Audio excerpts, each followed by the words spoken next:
Ma blonde, elle m'intéressait plus pantoute. Quelque chose qui me faisait peur, puis que tu vas revirer sur un 10 cents. Ça me prenait un engagement. Ça, c'est une des grosses raisons qui fait en sorte que j'ai pas envie. Si tu penses que les gars que tu vois sur les stages de bodybuilding, c'est des icônes, des représentants de la santé, laisse-moi dire que tu fais gravement erreur. Bienvenue au podcast de l'évolution. Merci encore une fois d'avoir choisi de m'écouter moi, parmi tout ce que tu pourrais écouter en ce moment sur YouTube. Aujourd'hui, j'ai choisi de parler un peu de mon expérience avec la compétition de bodybuilding que j'ai faite en 2024. Fait que déjà, pourquoi est-ce que j'ai voulu faire une préparation de bodybuilding? Il faut savoir que moi, ça fait 8 ans que je m'entraîne, puis depuis le début, c'est quelque chose qui est sur ma bucket list. J'ai commencé à m'entraîner, j'ai été inspiré par des bodybuilders. Je me suis toujours entraîné avec des méthodes de bodybuilding. Puis je savais au fond de moi qu'à un moment donné, je voulais me ramasser sur un stage. C'est quelque chose que j'ai laissé sur la glace pendant quand même plusieurs années. Mais depuis 2023, c'est là que je dirais que j'ai commencé mon évolution. Puis j'ai commencé à me fixer des objectifs ambitieux. Donc c'est là que j'ai décidé finalement d'entreprendre la compétition de bodybuilding, quelque chose qui me faisait peur puis que j'avais souvent repoussé. Je m'étais toujours dit que c'était pas fait pour moi. En 2024, j'ai décidé de me faire confiance et foncer. Fait que déjà, je veux parler un peu de comment ça s'est passé la préparation, parce que faire une compétition de bodybuilding, c'est pas bon, je décide d'en faire une la semaine prochaine, puis je me présente là-bas, je mets mes bobettes, puis j'embarque sur le stage. Là, il y a tout un processus pour se rendre là, finalement. Fait que déjà, comment ça s'est passé? On a fait les fêtes. Après les fêtes, j'ai décidé... Tu sais, le nouvel an, c'est toujours un moment où je vais me fixer des nouveaux objectifs. Puis cette année-là, j'ai décidé, OK, c'est cette année que je fais ma compétition. Nécessairement, je savais que j'arriverais pas à faire ça par moi-même, même si je coach en perte de poids. Veux pas, à quelque part, ça me prenait un engagement plus profond, plus sérieux que de juste dire, OK, je vais faire une préparation de bodybuilding. Fait que j'ai décidé d'aller engager un coach de mon coin là, qui est très réputé pour amener du monde en bonne condition sur le stage. Fait que j'engage ce monsieur-là.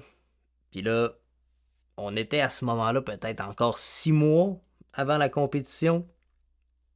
Puis là, il m'envoie ma première diète. Ça a été la panique totale.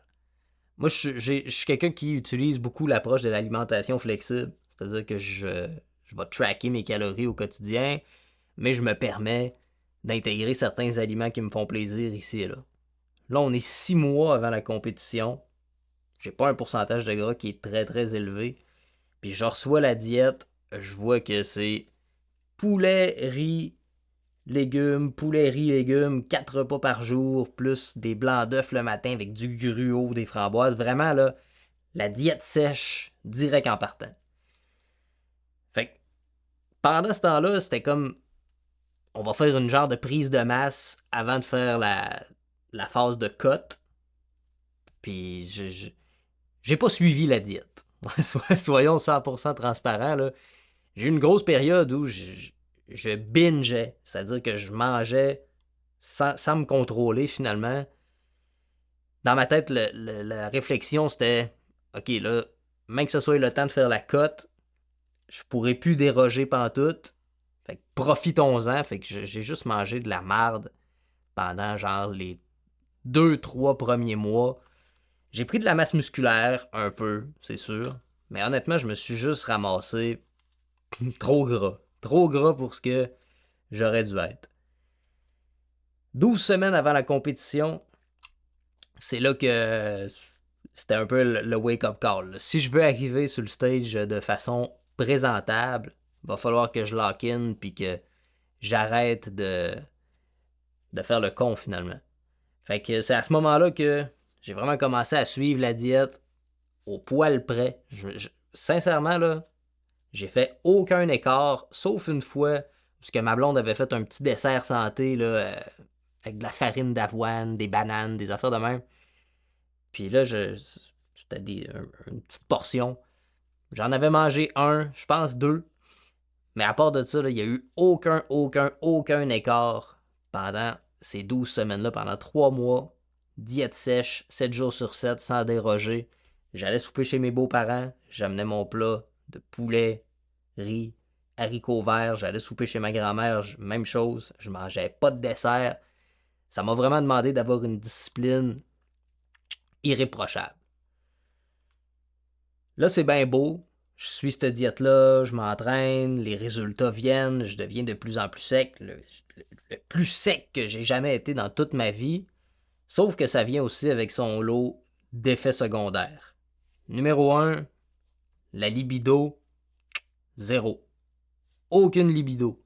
Ma blonde, elle m'intéressait plus pantoute. Après ça, j'étais très irritable aussi, limite agressif. Fait que j'étais pas dans un bon état d'esprit, là. J'avais pas d'énergie, tellement pas d'énergie. Puis le peu d'énergie que j'avais, il fallait que je le mette dans mon cardio, dans mes marches. Tout devait tourner autour du bodybuilding. Fait que ma blonde, ma business, mes relations avec ma famille, tout ça, ça a pris complètement le bord pendant 3 mois. Puis honnêtement, ça c'est une des grosses raisons qui fait en sorte que j'ai pas envie de refaire une compétition de bodybuilding, en tout cas vraiment pas prochainement. Après ça, il est arrivé le week-end de la compétition. Ça a été un... Tu sais, là, tu sais que ça va être terminé bientôt. Fait que ça, c'est le bout un peu le fun. La compétition se passait à Montréal. Puis moi, j'habite au Saguenay.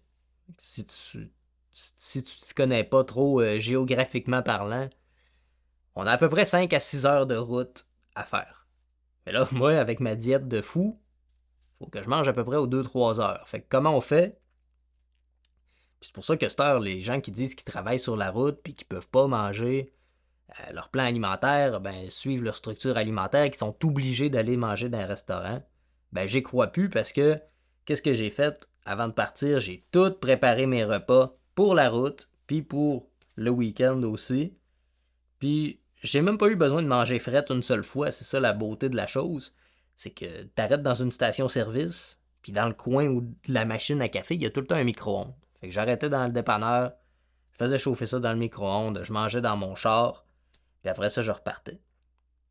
Puis je me rappelle, là, j'étais tellement sec, j'avais tellement pas de gras, que rendu là, entre Québec puis Montréal, là, après 3 heures de route, j'avais mal.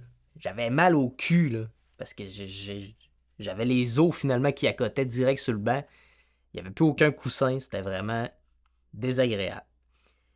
On arrive à l'hôtel, on s'installe, puis là, c'est l'heure du rasage intégral. Jamais j'aurais pensé de me raser les jambes, jamais j'aurais pensé de me raser l'arrêt. Mais là, il a fallu enlever toutes les poils. Puis une chance que ma blonde était là, parce que sérieux, tout seul, d'après moi, j'aurais passé la nuit dans le bain à essayer de me raser. Fait que bref, on enlève toutes les poils. Il a fallu que je me lave avec du bicarbonate de soude pour préparer ma peau. Parce que tu vas pas faire une compétition de bodybuilding blanc comme un cul. Ça prend une couche de tanning, finalement, de spray tan. Ça prend même 2, puis 3, puis 4 couches, là. En tout cas, ça c'est une autre histoire, mais justement, parlons-en du fameux tanning. T'as peut-être vu là, des vidéos de Chris Bumstead, là, Monsieur Olympia, qui se fait tanner tout seul dans une petite salle privée par une madame. Mais si tu fais une compétition de bodybuilding amateur, c'est vraiment pas de même que ça va se passer. Moi, je m'attendais à ce que ce soit de même que ça se passe. Mais crée-moi que c'est toute une surprise, là. C'est assez loufoque, dans le sens que, premièrement, il faut que tu te mettes un bas, ça bisoune, puis ses couilles. Fait que tu ramasses ton paquet, tu mets tout ça dans un bas. Puis t'arrives dans la salle, puis t'es avec une bonne trentaine de gars, tous tout nus, avec un bas à quéquette. Puis let's go les gars, on se fait bronzer. Puis c'est pas juste de se faire bronzer, là. Parce qu'une fois qu'ils t'ont sprayé, t'es debout dans la salle pendant à peu près 45 minutes à te faire sécher. Parce que là, ils vont te regarder, puis ils vont peut-être te refaire une deuxième couche. Fait que finalement, tu vas peut-être être là pendant 1 heure et demie, là. Fait que c'est tout un processus, là. Honnêtement, si t'es pas à l'aise avec ton apparence corporelle, t'es un peu pudique, là, bonne chance pour le tanning si tu fais une compétition, man. Parce que c'est assez intrusif, disons, comme processus. Fait qu'on se fait tanner. Après ça, il y a un meeting des athlètes. Honnêtement, je me rappelle plus trop c'est quoi qui se passait là, là. Ils parlaient du déroulement de la compétition. Moi, j'avais juste hâte de manger. Fait que j'écoutais pas trop. Meeting des athlètes, on revient à la chambre d'hôtel. Là, on est la veille de la compétition. Puis le week-end d'avant, je me rappelle que j'avais vraiment une bonne condition, là. J'étais ces abdos vraiment découpés, des détails partout dans le dos. J'étais vraiment très, très sec. Puis ce qui est plate, c'est que la journée avant la compétition, probablement que j'étais stressé, puis j'ai constipé. Puis quand tu constipes, ben nécessairement, ça te fait faire un peu de rétention d'eau. Fait que ça a fait en sorte que je suis pas arrivé à 100% sur le stage. Tu sais, c'était pas désastreux. Je suis quand même content de la condition que j'ai réussi à apporter. Sauf que je sais qu'il aurait pu avoir un 10 à 20% de plus là, si j'avais pas constipé juste avant la compétition. Fait que comment ça se passe, là, une journée de compétition? Honnêtement, il n'y a pas plus plate que ça, là. Si t'as dans l'idée d'aller voir une compétition de bodybuilding, puis tu penses que ça va être cool, ça sera pas cool. Ça va être très long, puis ça va être très dull. Parce que tu fais juste passer, tu poses. Moi, je l'ai pas vu, la compétition, là, mais en tout cas, de ce que mon frère a dit, c'est assez endormant là, de regarder ça dans la salle. T'as juste hâte de voir la personne que t'es venu voir, finalement. Mais il y a 56 millions d'autres personnes qui passent avant, puis après, puis bref. C'est pas ce qu'il y a de plus divertissant. Mais moi, de mon point de vue, qui l'a fait, la compétition, ben c'est plate aussi, tu sais. Pour avoir couru un marathon versus fait une compétition de bodybuilding, pas mal plus excitant d'aller courir un marathon. Au moins, t'es en action tout le long, tu sais. Là, t'arrives là-bas, tu descends d'un vieux sous-sol miteux, des chaises pas confortables, tu t'assis là-dessus, puis là, faut que tu commences à te pomper un peu. Ils vont te faire des retouches sur ton tan, tu sais pas trop quand est-ce que tu vas aller sur le stage, tu sais pas comment ça va se passer. Là, quand t'es rendu sur le stage, ça c'est quand même le bout de cool, là, on va se le dire. Sauf que l'affaire, c'est que ça dure crissement pas longtemps. Surtout quand, comme moi, tu te places pas super bien. Tu sais, si tu te places, mettons, tu fais un top 3, ben là, c'est sûr que tu vas avoir plus de temps sur le stage parce qu'ils veulent te comparer aux meilleurs puis déterminer vraiment c'est qui le gagnant. Mais quand t'es dans les plus mauvais, finalement, dans les derniers, ils s'en calissent un peu de toi. Tu sais, tout ce qu'ils veulent, c'est te renvoyer dans le backstage pour comparer les meilleurs. Puis moi, malheureusement, ben, j'étais un peu dans ce groupe-là. Fait que j'ai pas eu énormément de temps sur le stage. Sauf que pour avoir eu du temps de un peu, ce que je peux dire, c'est que c'est très souffrant. Puis poser, là, surtout quand t'es déshydraté de même, c'est un sport en soi, là. Tu sais, tu te ramasses à cramper, tu te ramasses que ça fait mal. Même si tu as pratiqué ton posing avant, je l'ai pratiqué en masse dans le sous-sol chez nous. Mais c'est absolument rien comparé à quand tu arrives sur le stage, parce que quand tu arrives sur le stage, c'est pas toi qui décide quand t'arrêtes de tenir ta pause. C'est le juge qui décide quand t'arrêtes de la tenir. Puis souvent, ça dure pas mal plus longtemps que ce que tu avais pratiqué. En plus, tu es déshydraté, fait que c'est assez tough, là. Ça, c'est le bout qui est cool. Ça, c'est le bout challengeant. Puis, c'est ça. Fait que rendu à la fin, là, je savais que j'allais pas gagner. Parce qu'une compétition, ça se passe en 2 étapes. Tu sais, t'as le show le matin. Que là, ils font vraiment les comparaisons des athlètes. Puis ils décident c'est quoi le classement. Puis t'as le show le soir. Que là, ben, tu fais ta routine. Fait que ça, c'est cool parce que c'est là que tu peux laisser aller un peu ta créativité. J'avais préparé une routine, j'avais choisi ma toune. Ça dure 1 minute. c'est pas la grosse affaire. Mais au moins, t'as la chance d'aller faire ta routine sur le stage. Fait que là, tout le monde fait leur routine, puis après ça, ils annoncent les gagnants. Mais là, moi, après avoir fait ma routine, je voulais crisser mon camp. Parce que je savais que j'avais rien gagné. Mais ils veulent quand même que tu restes là pour prendre des photos, puis tout le tralala. Fait que là, t'es là, t'as hâte que ça finisse. Puis honnêtement, là, une fois que j'ai réussi à sortir, je ressentais rien, tu sais. Je pouvais pas dire que j'étais crissement fier de moi. Je pouvais pas dire que c'était trop hot, tu sais, puis que... Non, je ressentais juste rien, si ce n'est que j'étais content que ce soit terminé, que j'allais enfin pouvoir reprendre une vie normale. C'est sûr qu'avec le recul, tu sais, je suis fier de moi d'avoir enduré le processus, mais ça laisse quand même un arrière-goût d'insatisfaction, tu sais. Comme si ça avait pas vraiment valu la peine de faire tous ces efforts-là pour si peu de reconnaissance, si peu de plaisir finalement. Puis probablement que si j'avais gagné, si j'avais fait un top 2, top 3, tu sais, j'aurais peut-être eu un autre discours. C'est sûr que c'est plus le fun quand t'arrives là puis que tu pètes des scores. Mais moi, personnellement, pour m'être assez mal placé dans toutes les catégories que j'ai faites, tu sais, je peux pas dire que ça a été le fun puis que ça a valu la peine de passer à travers tout ça.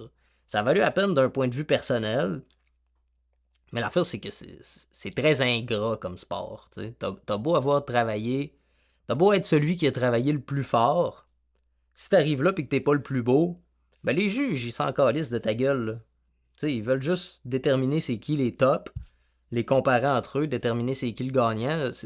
Puis c'est normal.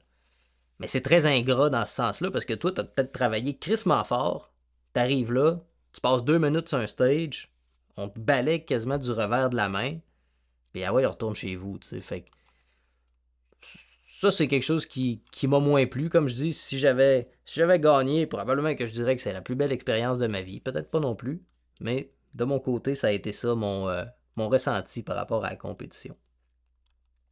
Maintenant, il faut parler de l'après-compétition parce que ça, tout le monde craint un peu ce moment. En tout cas, si t'es intelligent, tu devrais craindre ce moment-là. Fait que le soir après la compétition, bon, déjà, pourquoi on devrait craindre ce moment-là, c'est que ton corps est un peu comme une éponge. Puis ça fait longtemps que t'as pas mangé de cochonnerie. Fait que souvent, tu vas retomber dans les cochonneries, tu vas reprendre du poids très, très, très rapidement. Fait qu'on conseille toujours d'y aller mollo, de prendre ça relax, de faire un reverse diet. Mais en réalité, ça se passe de même pour très peu de personnes. Puis pour moi, ça s'est pas passé de même. Qu'est-ce que j'ai mangé après la compétition? Moi, tout ce que j'allais manger là, dans la fin de semaine qui suivait était déjà planifié. Parce que pendant ma préparation, beaucoup de mon temps était alloué à passer du temps sur mon téléphone, à regarder du monde manger, puis essayer de trouver des spots cool de bouffe à Montréal, puis après ça, me créer un plan de match finalement par rapport à ça. C'était la folie, là. J'étais hypnotisé par la bouffe, ben raide. Fait que directement après la compétition, on est allé chez Domino's Pizza. J'ai pris une pizza 12 ou 16 pouces, là, je sais plus trop. J'ai partagé ça un peu avec ma blonde et mon frère. Puis on est allé s'acheter des biscuits chez Blonde Biscuiterie. C'est des gros biscuits, là, à peu près gros de même. Plein de sortes un peu funky. Fait que après la compétition, j'ai mangé un peu de pizza, mangé un peu de biscuits, mais honnêtement, ce soir-là, j'ai pas été dans l'abus, tu sais. Je me rappelle d'être allé me coucher puis de m'être dit ah, c'est pas si pire que ça, finalement, l'après-compétition. D'après moi, je devrais bien m'en sortir. C'est ce que je me suis dit ce soir-là en allant me coucher. Finalement, je me suis réveillé le lendemain. Puis, ben là, j'ai mangé le restant des biscuits. On est allé manger un gros déjeuner au buffet de l'hôtel. Après ça, on est allé chercher des beignes chez Homer Donut. Après ça, j'ai mangé un gros crise de souper au restaurant. On est allé chercher des brioches à la cannelle faites maison par une fille qui vend des brioches à Montréal. Le surlendemain de la compétition, encore un gros déjeuner au resto le matin. Le restant des donuts, le restant des brioches. Un gros souper chez Saint-Hubert. Puis là, je voulais même aller chez Krispy Kreme rendu à Québec, mais ma blonde a réussi à parler un peu de sens à l'intérieur de moi. Fait que finalement, on s'est abstenu d'aller au Krispy Kreme. On On a établi qu'on avait assez mangé pour la fin de semaine. Mais là, j'arrive chez nous. Il est à peu près 10 heures du soir. On est arrivé tard au Saguenay. Je m'assois sur la toilette. Je fais pipi. Puis là, je regarde mes jambes, mes chevilles. Puis je me rends compte, tabarouette, j'ai donc bien les mollets gonflés. Puis là, j'enlève mon bas. Puis je me rends compte que mon bas est étampé dans ma cheville, finalement. Ça laissait des grosses traces. J'étais plein d'enflures dans les jambes, tellement que j'avais fait de la grosse rétention d'eau sale d'avoir trop mangé après la compétition. Fait que là, je me dis que, crime, j'y suis peut-être allé fort un peu, tu sais. J'enlève mon chandail devant le miroir, puis là, je me rends compte que c'est le désastre. J'ai diété, si ça a diète sèche pendant 12 semaines pour aller chercher ma meilleure condition à vie, pour, en l'espace d'une fin de semaine, manger tellement que finalement, j'ai même plus d'abdos. J'avais plus aucun abdos, aucune ligne dans le ventre. Si j'étais gonflé comme un ballon, j'embarque sur la balance, puis je vois 170 livres. Puis le plus bas que j'étais descendu, c'était 145. Fait que calcule ça comme tu veux. En l'espace d'une fin de semaine, j'ai gagné fucking 25 livres, man. Ça fait du poids en crise, là. En dedans d'une fin de semaine, ça fait du poids en crise. Puis le pire dans tout ça, c'est que j'avais quand même l'impression d'avoir été raisonnable dans ce que j'avais mangé, parce que je m'étais pas laissé emporter tant que ça. T'sais. Si j'avais voulu, là, vraiment, si je m'en étais crissé, là, j'aurais mangé pas mal plus que ce que j'ai mangé. Fait que c'est juste pour te montrer que tu penses peut-être que tu vas bien t'en sortir, là, mais faut vraiment, vraiment, vraiment, vraiment que tu restes sur tes gardes. Fait que pendant plusieurs semaines, après ça, incapable de me contrôler. Mon appétit, là, défoncé. Je pouvais manger sans arrêt. Puis j'ai quand même été assez intelligent pour manger principalement des bonnes choses. Là. Je mangeais mes repas avant tout. Après ça, ben j'essayais d'y aller avec des galettes de riz, un peu de beurre d'amande, des affaires de même. Là. J'essayais de faire des choix quand même sensés, parce que si je m'étais mis à manger des barres de chocolat, puis des biscuits, puis des ci, puis des ça aurait probablement mal viré. Là. Fait que je réussis quand même à contrôler mon poids autour de 165 là, en mangeant beaucoup, mais quand même bien. Puis pendant plusieurs mois, ça a été impossible pour moi de revenir à mon approche de diète flexible.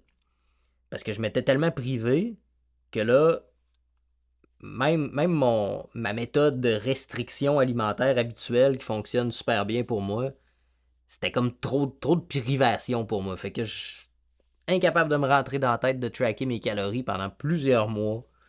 Je garde un poids stable autour de 165 livres. Pas super satisfait de mon physique, mais au moins, le désastre est derrière nous, puis on est quand même sur la bonne voie. Fait que là, depuis quelques mois maintenant, j'ai recommencé à tracker mes calories tous les jours. Je mange quand même un 2500 calories. Là, je me mets pas dans un déficit extrême. Puis j'ai réussi tranquillement à redescendre à 161, 162 livres de poids de corps. Fait que tranquillement, pas vite, ça s'en va dans la bonne direction. Mais tu sais, c'est juste pour remettre en perspective que on est au mois de mai en ce moment, puis la compétition c'était en juillet dernier. Là. Fait que ça fait quand même 10 mois que la compétition est passée. J'ai réussi à reperdre 7-8 livres depuis. Là. Fait que ça fait des dégâts, puis c'est pas des dégâts que tu vas revirer sur un 10 cents. Là. Ça prend du temps. T'sais. J'ai littéralement scrappé mes bonnes habitudes en faisant ça, finalement.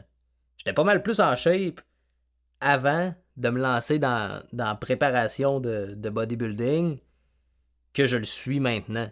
C'est ça qui est dole. C'est que, oui, j'ai été à mon top là, pour le moment de la compétition, mais ça a duré l'instant d'une soirée, une journée, tu sais. C'est pour ça que je vois pas nécessairement la valeur d'avoir fait ce processus-là.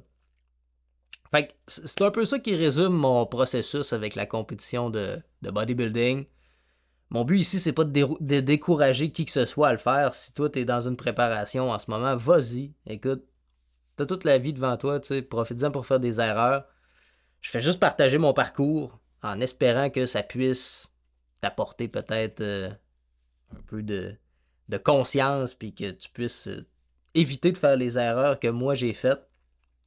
Est-ce que je suis fier d'avoir enduré le processus, d'avoir tenu la diète sèche pendant 3 mois? Absolument. Est-ce que je trouve que ça a valu la peine pour faire une compétition de bodybuilding? Non. Puis c'est pour ça que j'ai pas l'intention pour l'instant de refaire une compétition de bodybuilding. Fait que je te remercie grandement de m'avoir écouté. J'espère que l'épisode t'a plu. Laisse-moi un commentaire pour me dire ce que t'en as pensé. Abonne-toi, like la vidéo, puis on se parle dans le prochain épisode. Salut!